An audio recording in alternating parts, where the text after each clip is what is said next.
Hello, and welcome to UX Leadership by Design. I'm Mark Baldino, your host. I'm also the co founder of Fuzzy Math. Fuzzy Math is the user experience design consultancy that brings consumer grade UX to business applications for B2B and enterprise tools. Today, I speak with Dave Seligsohn, the founder of A2O Consulting. And Dave specializes in business optimization and leadership development. And hey, we all need a little bit of optimization and leadership help, right? I know I do. So honestly, this conversation really, really hits home. Um, Dave's also a mentor with SCORE, which is an organization that we used really early on at Fuzzy Math for like leadership mentorship. And Dave and I discussed some of the challenges that business leaders face in terms of stability and growth, and maybe what are some of the sticking areas for many businesses in terms of growth. And this sort of naturally leads us into Dave's real passion, and that's his kind of take on innovation and doing innovation work, and who needs it, which is a hint everybody does, and how to implement it, and what it means to have a quote kind of culture of innovation. But then Dave takes us like step by step through his process of innovation, and it's a process we can all grok, we can all get it. If you're a leader, your team, regardless of size, can be innovative. And for my design and product folks, you'll see a ton of overlap between the design thinking process, but with this like operational component of product market fit and voice of customer. And then like, how do you roll out new innovations at an organization and support it? And so again, the conversation was like very personally rewarding for me, as I challenged myself about how innovative we are at Fuzzy Math and how innovative we can be. And guess what? We're doing 2025 planning right now. So it's like the perfect time to figure out budget and resourcing for doing innovation projects like this. So I just want to say thank you as always for listening. And I really think you're going to enjoy the episode. Dave, welcome to the podcast. Thanks. It's great to be here.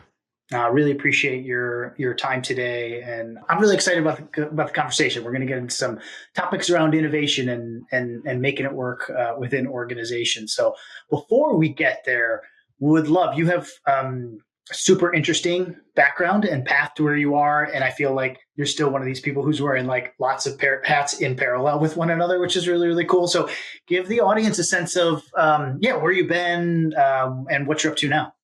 Sure. My career started as a teacher and a principal in the school systems, taught some college classes and had the opportunity to leave and start my own business back in, 2008-ish. And so I took the leap and I started my own business, and that quickly became helping other companies raise private capital, start and grow businesses, write business plans. And all of that led to what's become my passion, kind of helping me to figure out and find my niche, which is evaluating business and helping them overcome the gaps and issues that they're facing so that they can grow. And so I'm kind of equal parts operations, equal parts business development, and a whole lot of just really helping to make impactful difference for companies. So that's my path.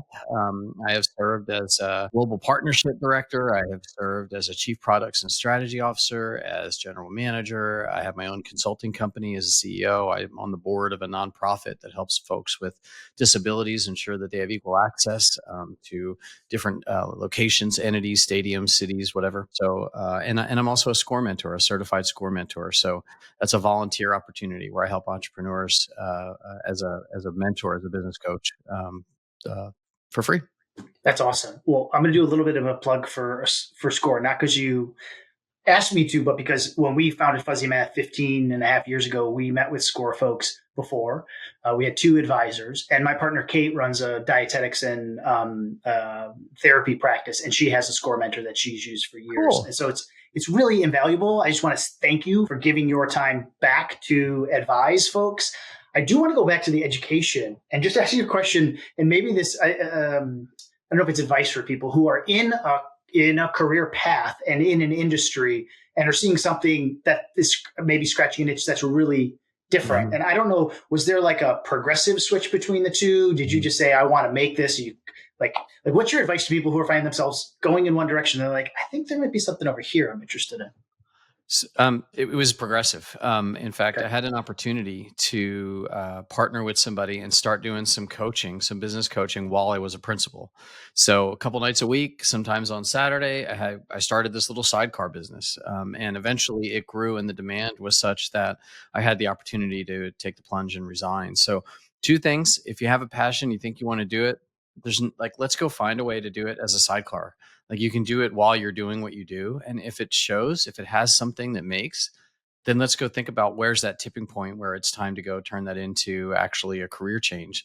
And don't be afraid. I guess, for me, I would rather try something and make a mistake than look back and wonder what if I would have.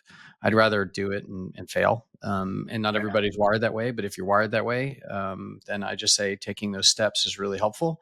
And there's no better way to determine if that new career path is meaningful than to sort of test the waters a little bit by doing a little bit of consulting, a little bit of project work, even volunteering to do something without even revenue, just to see if it's a thing and if it resonates and if you're making a difference. And that's kind of how I started. That's awesome. Well, congrats on the career thus far.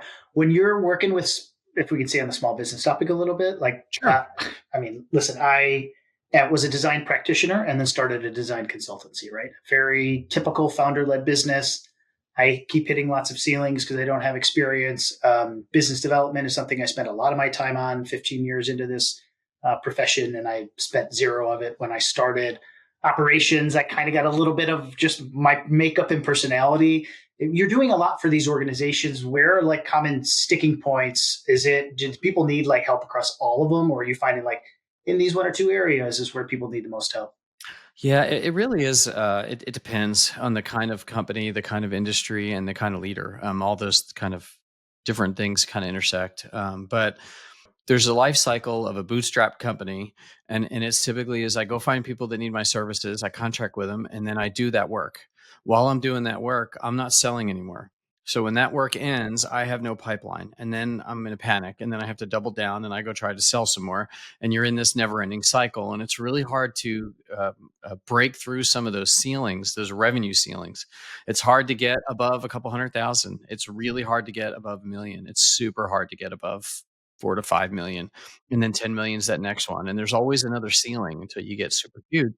And the reason is because of the dependency on the owner to take on some of those tasks instead of either delegating or partnering with others or bringing somebody in that can help.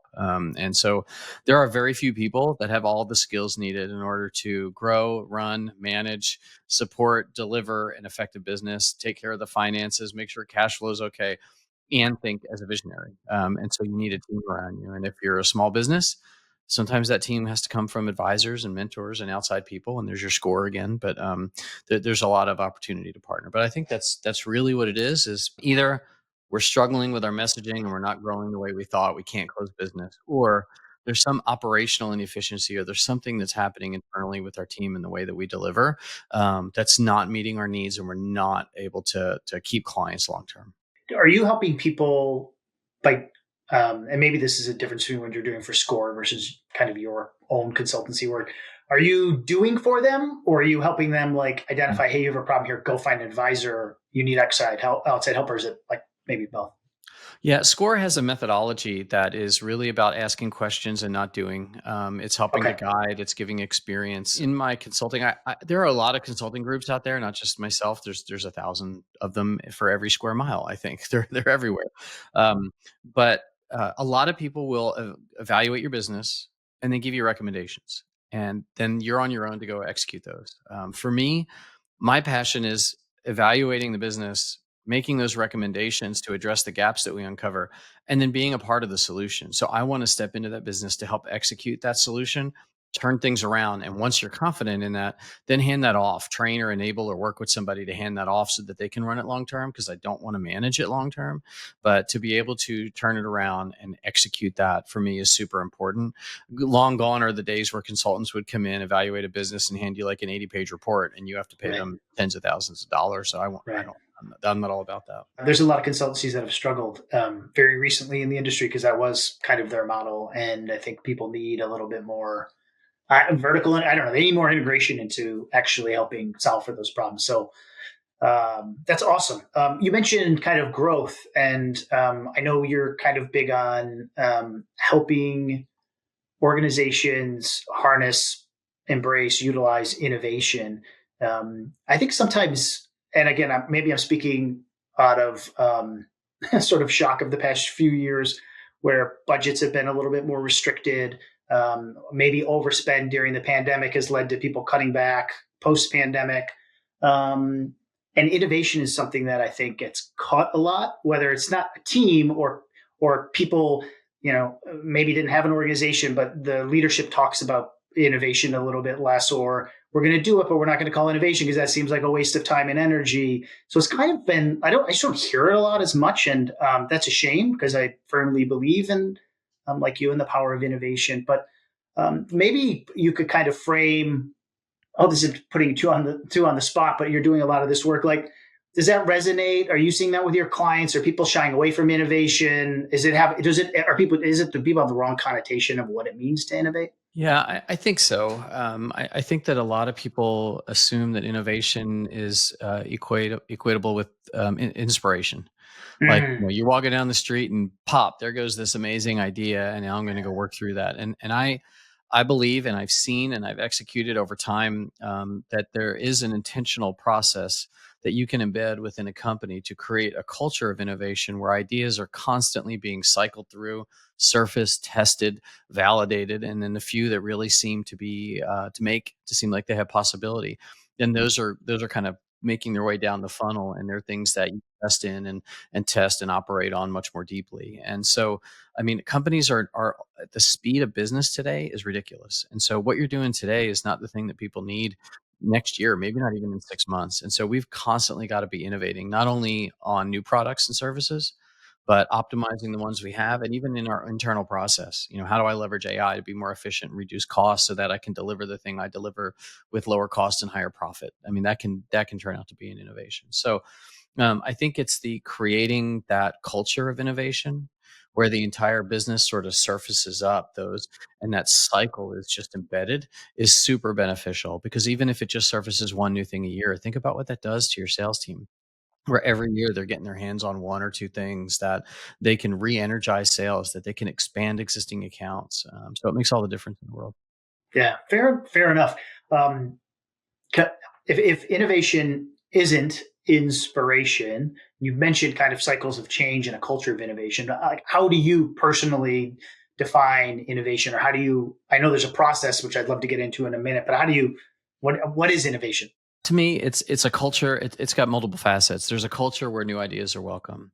It's a company where time is allocated for finding and discussing new ideas, and investment of time and money is made when certain criteria is met, and expectations are strong that that idea can be something valuable. So it's all of those things put together, and it's just sort of lived out within a business. But it doesn't start that way. Like any good practice that we have in our personal lives, it becomes habit and it becomes ingrained. But at first, it's a really new thing, and it has to be very intentional. So, innovation is. I think Wayne Gretzky said it best: "I don't pass the puck to the player; I pass the puck where the player's going to be." We all want to find the next thing that's where the market's going, where our customers are going to be looking next. And if you can even just hit on some of those, can transform the way your business grows and get you through those ceilings that we talked about earlier. Sometimes I like to ask guests when they're talking about a process or change, like what is the acute pain that this organization might be facing that's a trigger that they need to change, they need to do A, B, and C, right? Are there signs within an organization that they need to have a culture of innovation? And is it a baseline that every organization does? So, two things in response to that. It's a good question. One is, I believe that that should be a constant underpinning practice of every company, whether they have a need or not, that they're continually seeking out and surfacing and testing new innovations. And that's what I mean by that culture. Is there's the creation of, and we can talk about it more later, but there's a culture, there's an innovation team. Not everybody's on it, but those people are tasked with having to surface and test new ideas to see if they make sense. Secondly, typically by the time a company realizes they need to innovate, it's often because there's a significant pain and it's kind of too late. Like they're doing it out of desperation. Not a great place to have to innovate when you're doing it out of desperation. Your customers are leaving, your revenue down, your profits down, you've had some turnover, and now you need to innovate to stay alive. That's hard to force innovation. And I think that's really the key, is that trying to force innovation, sometimes you can hit on something, but it's not something that you can be confident in. It's not a consistent, reliable happenstance. It's just like, we really need something now, so bring something. Like it's not necessarily going to happen. But if you're continually working on and having at least some of your team working on keeping an eye towards what could be next, then you avoid having to be in that desperate place when you find it. And now that's acceleration. So instead of being negative and trying to get your head above water, now you're on your skis and you're accelerating instead. And so I think that's really the difference. Too many companies wait until they hit um, that struggle, that desperation point before they think about innovating. Yeah, but isn't there like a selection bias? Like I run a UX consultancy, so generally the people that reach out to me need more usable products, more efficient products. The workflow is broken. They may be facing a threat from competitive, existential or not. So they reach out to Fuzzy Math and we help them. Do people come to you, like, people in a position of strength? Like, would the leadership think, oh, I really need to be more innovative as a group? Maybe great leaders do. And that's maybe a point here, but it's almost like I feel like people would be coming to you when they're starting to, the ground sort of moving underneath them and they're a little bit nervous and they're like, we need some change within this organization. So it's almost like the people who get it maybe are already there and don't need you, or people who are just starting to feel like they need it kind of reach out to you. But I always feel like there's selection bias when people reach out to me as a consultant that they need my services. And so I'm wondering if you kind of feel the same way. Am I describing something that makes sense? Yeah, I mean, certainly more people will reach out when they feel pain, when they feel that need. But really good leaders will understand that if they create a constant cycle of innovation, it'll avoid the pain in the first place. So Yeah. it's preemptive, preventative maintenance, so to speak. In terms of we get vaccines so that I don't ever get that illness. I don't wait until I get that illness, but when I do, gosh, you better believe I'm going to the doctor and I'm getting everything I can to get rid of it.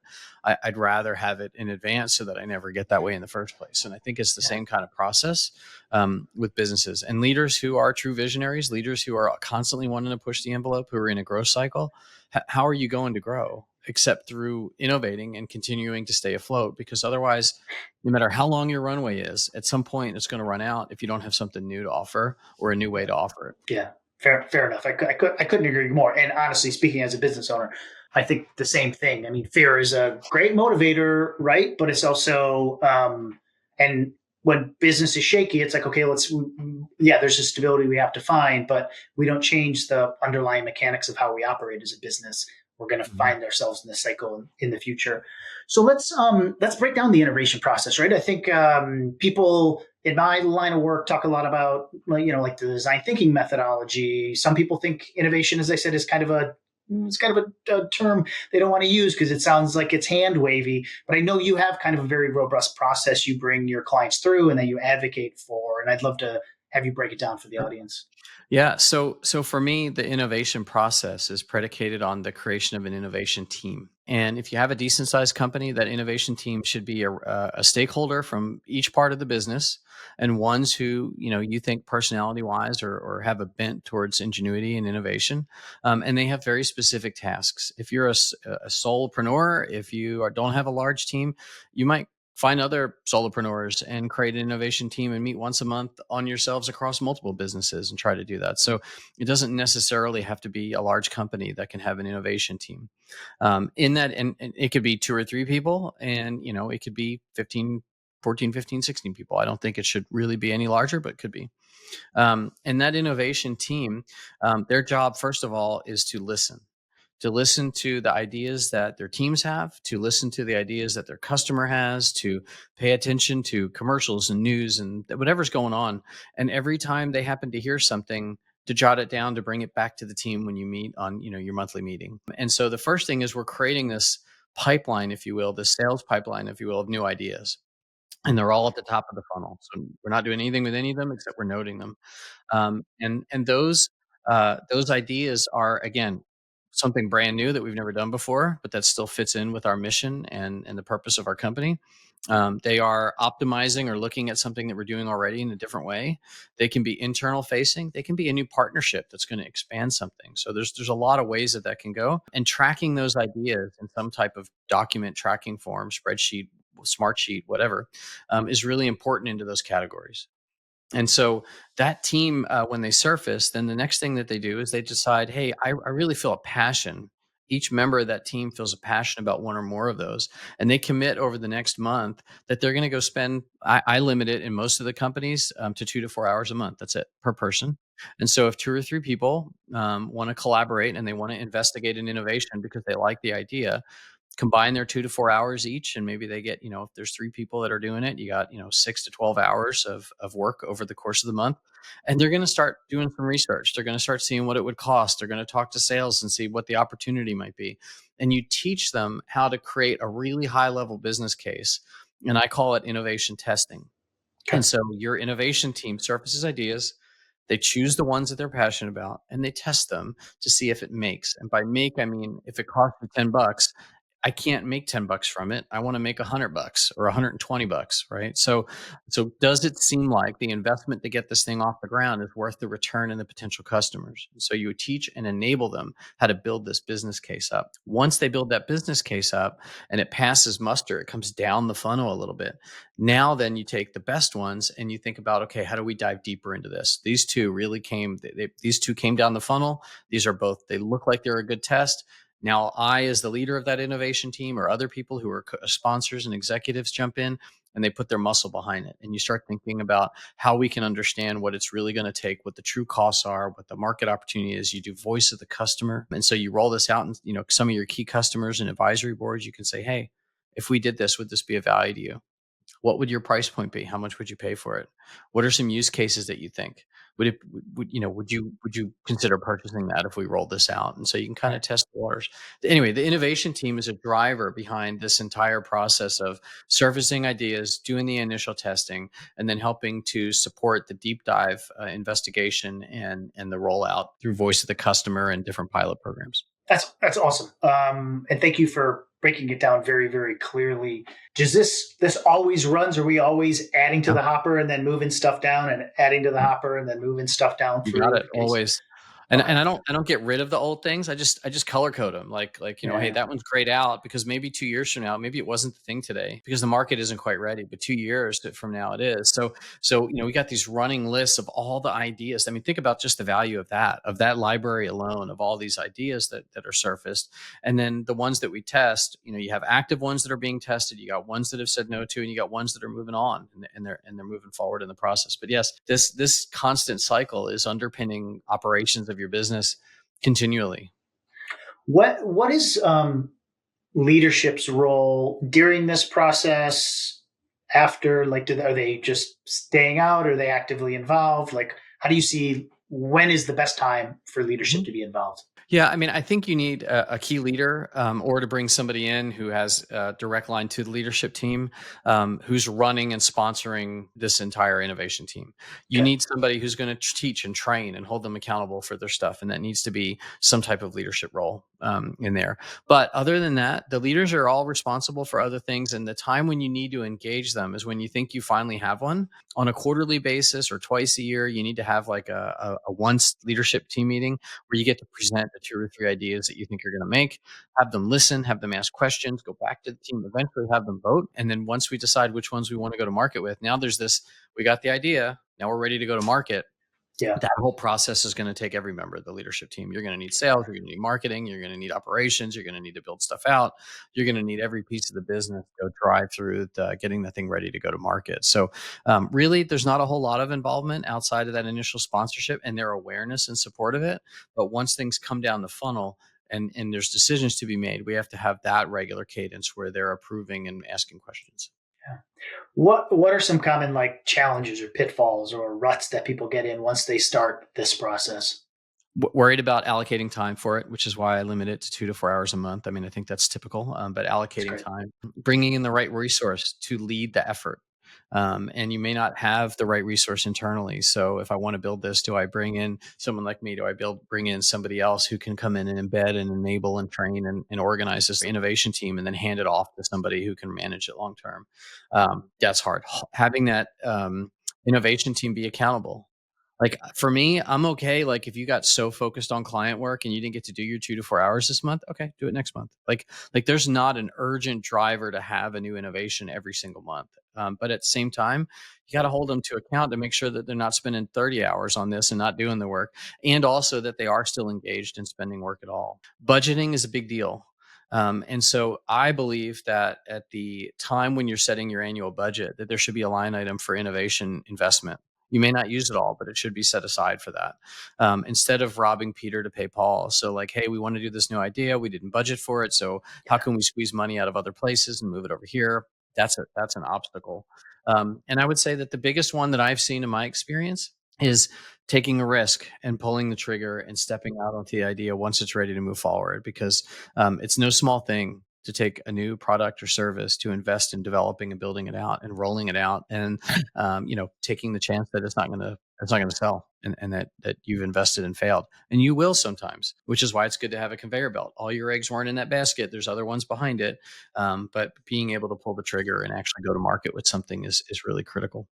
Yeah, fair enough. I took a sales course. I'm sort of still in it for a number of years, and we talk about like time, money, and change. And people always think that time and money are kind of the resistance, but actually it's change. And if I'm trying to pitch somebody as an organization or as a leader, and somebody's coming to me in my organization, the change is really the hardest one, because you have to have a mindset of being open to ideas, as you said. Like, this is part of the culture of innovation, is people feeling comfortable in the space to generate new ideas, and then actually, leadership being willing to make those changes and enact them, because it's scary. It's one thing to give somebody 4 hours a month to generate some ideas. It's another to say, we're going to operationalize this. We're going to go sell this. That's, that has, as you said, there should be, but budget's a great one. Like, as somebody who runs a business now and has always been very resistant to budgets, I think you're exactly right. We need to be able to carve out the time to actually spend to make this thing successful.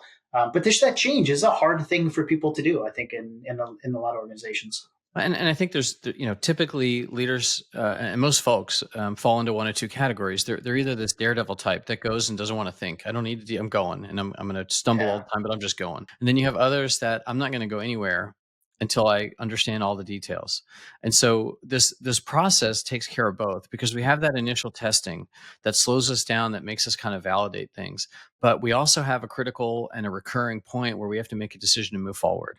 And so I think we have to support both sides of leadership and ownership, in being able to help them feel comfortable, whichever side they fall on. Yeah, fair enough. I'm the latter. Regretfully, I'm not a daredevil type, but I'm the it's former, man. I'm the former. So I had to put some stuff in place to slow me down. I was told that if there's nothing broken, I might break something just so I have something to wow, do. That's kind of wow. my, yeah. Well, good on you. I mean, I think businesses maybe need a balance, but if I could ask a very selfish question, which is, I'm Sure. just picturing running this at Fuzzy Math. We're going through our yearly planning. We use EOS Hmm. traction in terms of how we manage the business, and so we're doing our Q4 year review or planning for next year. And I'm like, oh, this is a really interesting idea. We have internal initiatives and they're kind of spread out. This would be a nice way to structure some internal work around, can people help us innovate how we do work, what we sell? And then I was following the process. And then you got down to go to market, market validation, customer fit. And I got really nervous, because I'm like, how do I get that right in order to go to the next step to say, yeah, I'm going to actually I'm going to go ahead and allocate time, energy, and operationalize this, make this a real thing. Like, how do I do that step of market validation? I'm a small, 16-person firm. I think we can pull it off, but it's like, it scares me, because I don't want to make too big of an investment in something and then have it not work. But I like the idea of following the funnel process. So a few things. I'm very familiar with EOS, and we, when I've worked with EOS companies, they actually made quarterly rocks that were, or annual rocks that were 1 to 2 new innovations per year, kind of Love deal. it. And Love it. quarterly rocks were tied to either the surfacing of ideas, the go no go for ideas, that kind of stuff. So we embedded it in that process. Secondly, around your other question about the product market fit. The best thing that I can say is, once you hit a go, there's got to be some internal work that's done. Your investment is minimal, but you're going to build it out. You're going to build out framework. You're going to get a test of an integrated technology. You're going to create some process and templates. Like, there's just our work and our time, and you're going to go invest to kind of build out what this looks like. You're going to make it look pretty. You're going to create a presentation. You're going to give some examples, some use cases of what this looks like when it's rolling out. Then you go find yourself, you go invite people into an event. And these people are a combination of your current customers, potential customers, past customers, other people in the industry that you know, and then other types of executives and or leaders that you just trust their opinion and you think will give you some good feedback. And you invite them into this virtual meeting and you have them all up there and you present your idea. You give them a breakout time to kind of talk about the value of it and what holes they can put in it. You ask them very specific questions, and at the end, you give them time to fill out a survey. And that survey asks them things like, "Is this something that you think would add value to your company? And in what are some examples of how you think it might? Would you pay this price point? Do you think, or here's the price point we're thinking? Do you think that that's reasonable, too high, too low, whatever?" So you ask them for feedback. And so up till now, what I've spent investment in is building out the model and internally looking at what this could look like. But I haven't fully invested in a complete full on go to market. And you let the people know this process, your feedback is going to be integral to our go no go decision about whether we're going to fully bring this to market or not. So there's some sidecar impacts that this has, which is it brings your customers aligned. It lets them know that you're listening to their feedback and that if you go, it's because they said it. And if you don't go, it's because they didn't really see a value in it and you're not ignoring their voice. And so that voice of the customer piece kind of, it doesn't solve it, but it helps create a little bit more confidence that there's a market for this thing. Yeah, right on. Thank you for laying that out in very, very specifics. I'm not going to say it still doesn't scare me as a business owner, but it does make me feel like that's something we could pull off. Advisors, friendly clients, maybe some net new kind of clients that we've talked to but aren't in the fold right now, and get a sense of it. And the truth is, I preach this process with my clients all the time, which is talk to your customers, talk to your customers, talk to your customers, right? Get ideas in front of them, prototype. Like I said, the design thinking process it mirrors this a little bit. And so if I want to use I don't know if people still use this in the software development world, but eating your own dog food, I'm pitching this process. I should be utilizing it in my business as well. So I'm really, really excited about it. I know you also kind of have an interest in data-driven decision making for organizations, and I'm curious how aligned that is with innovation. Is it a core component of it, or do you see this as like two pillars that successful organizations have? They have a culture of innovation and maybe a culture being data-driven. So there are two pillars, but they definitely are integrated with Okay. one another. And I'm hoping that you listeners, whatever, have heard already the way data plays a part in innovation, because we talked about collecting all those ideas. We talked about validating and creating that high level business case and teaching and enabling your team to be able to do some of that high level testing and whatnot, and then collecting information through the voice of the customer and looking at your investment versus the potential sales and marketing opportunities. And then if you choose to go to market with this, if we're going to build it out and we're going to go sell it and we're going to build it, we need to track to the nth degree so that I know, is it doing what we thought it was going to do? Did it do what we thought it was going to do when we designed this thing and when we kind of projected out what we thought was going to happen? And if it is doing that, great. If it's exceeding that, awesome. But if it's falling short, how do we make adjustments very quickly? And how do we know that the adjustments having the impact, maybe on messaging or whatever it is, the channels that you're reaching out with? Maybe you need to adjust those channels. Maybe you need different kinds of partnerships. Maybe you need to, I don't know, maybe you need a wrong selling point, a price point. You have to change your price point. So I think data is very integrated. When it comes to data overall in a business, I think most companies probably in the past have struggled with not collecting data. Now, for a lot of larger companies, they collect too much data. Too much of And it, too so, much. so Yeah. for me, it's like I have, you know, 10,000 points of data on at any given time or on anything. But if I'm trying to do X, I might only need 7 of those 10,000 to help me understand and track X. Which 7 of 10,000, and how do I figure that out? And so I've also developed a process that helps companies kind of figure out what's the most important thing to focus on, and how do we drill down into the key questions that they ask themselves about that priority, and then what data supports each of those questions. And it's that data that we have to look at capturing and communicating out throughout the business. Yeah, fantastic. I do. We went, the pendulum swung from not enough information to way too much and sorting through that. And I think it's incumbent upon leadership and EOS actually helps this for me, at least, is like, Mhm. what are the key metrics I need to be monitoring for my yearly goals? What do I need to be monitoring on a quarterly basis? And then what we call kind of a scorecard on a weekly basis to really sort of figure out the business. So it's a challenge. It's an easy thing. And I think it's important to note that the more data doesn't mean you're going to make better decisions. It's kind of the right data, maybe the right time there. Yeah, and I think, in the data evaluation process, it's collecting information and data so that you accurately understand your current state. Because often we don't even understand our current state accurately. So the Yeah, point that we're starting from isn't solid footing because we don't really understand exactly what's happening with our sales, our operations, our marketing, our profitability, our whatever, fill in the blanks of whatever those things are, our customer impact and their revenue, whatever. And so once I understand clearly where I am, then I can start defining that future better state. And in that future better state, there's going to be data that's going to be inherent in understanding how we're moving from where we are to where that future state is. And we have to track those things. At the end of the day, we have to ask ourselves, here's my business right now. And if I do fill in the blank, if I do X, so what? What's different about my business with that than there is today? And if we can't answer that question and we can't track whether that question is being answered effectively within our business, but we're still embarking on change, we're already setting ourselves up for for failure. failure. I like it. I like it. Dave, I think that's a great place to sort of wrap up. And I know we covered a lot in a half an hour or so, and I really appreciate your time.